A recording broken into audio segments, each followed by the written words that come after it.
UK retail sales climbed 0.7% in March. Analysts had penciled in 0.1%. On paper, that looks like a clean beat. Consumers spending, economy holding. But the Office for National Statistics was clear about where that money went. Motorists were filling their tanks. Panic at the pumps, driven by the Iran war, pulled buyers into forecourts and pushed the headline number far above where anyone expected. That same morning, the FTSE 100 opened down 0.4%. The index fell to 10,420 at the open before clawing back some ground. By Thursday's close, it had already shed 19 points. Oil was trading above $106 a barrel on Friday morning, up from $103 on Thursday, as the Strait of Hormuz stalemate ground on. U.S. Central Command reported ordering 31 vessels to turn around or return to port since the blockade began. Trump said he had instructed the Navy to shoot any boat laying mines in Hormuz waters. The FTSE 250 was faring worse, down 0.6%, with sterling slipping to 1.3468 against the dollar. European indices moved in lockstep.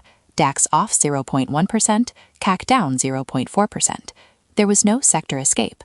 Oil majors held ground, but Mondi shares sank after warning that Iran war costs were biting into quarterly profit. Standard Chartered was in focus after reports emerged that it had arranged a $2.2 billion loan for Tanzania Railworks. Computacenter was the lone bright spot in the mid-cap space, jumping 5% after lifting its profit forecast, customers pre-ordering IT hardware to get ahead of component shortages. Into this, the Bank of England's Monetary Policy Committee is scheduled to meet on Thursday next week, and that is where the story gets complicated. Markets have all but priced in a hold at 3.75%. That was the consensus going in. The MPC has kept rates there through a period when oil has risen more than 50% from its February level, when inflation has jumped to 3.3% for March, and when businesses have started sending signals that they do not think the squeeze is over. The bank's own Decision Maker Panel survey, released this week, showed that firms now expect consumer price index inflation to hit 4% over the next 12 months, the highest reading since January 2024.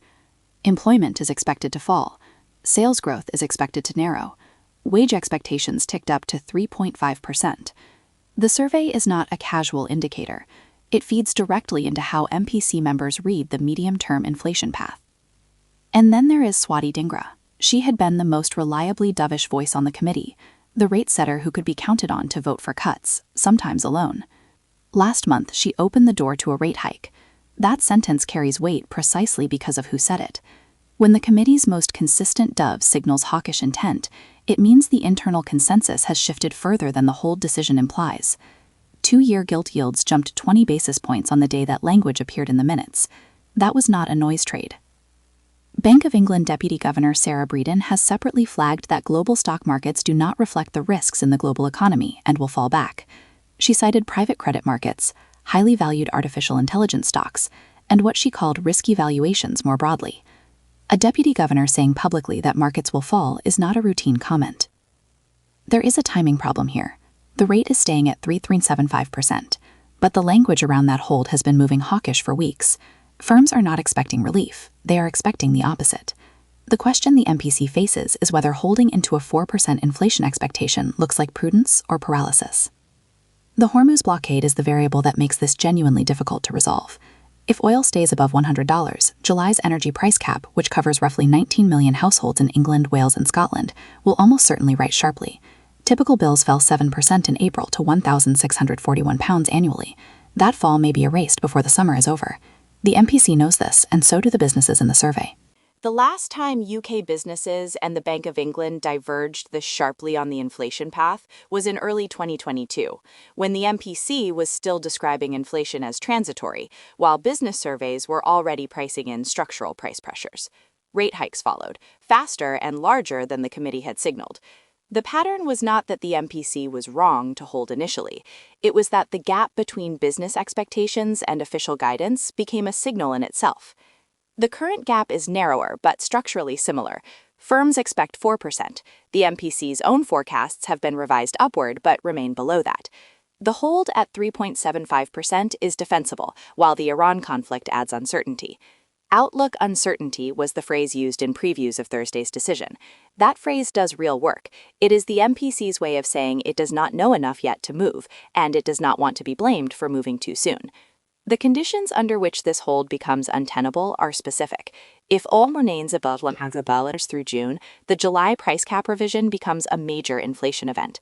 If wage expectations continue to edge up past 3.5%, the MPC's models will start to show second-round effects.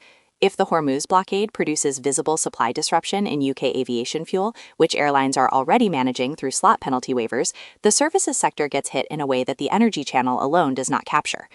The recovery scenario requires a ceasefire with substance. Iran's foreign minister was expected in Pakistan on Friday evening, with U.S. envoy Steve Witkoff and Jared Kushner traveling there over the weekend. If those talks produce a framework, Brent could fall sharply. A $20 drop in Brent from current levels would alter the July cap trajectory meaningfully. That would give the MPC room to cut before year-end and would reverse the DINGRA signal entirely. The current weight of evidence leans toward a prolonged hold and a real possibility of a hike before a cut if the July cap lands at the high end. That lean holds as long as oil stays above $90 and the Pakistan talks produce no agreement. What breaks it is Hormuz, not a press release, but a verifiable reopening of tanker traffic. Until that data point arrives, the MPC's words on Thursday will matter more than the rate decision itself. Watch how many members vote for a hold versus a hike, and whether DINGRA's language moves further.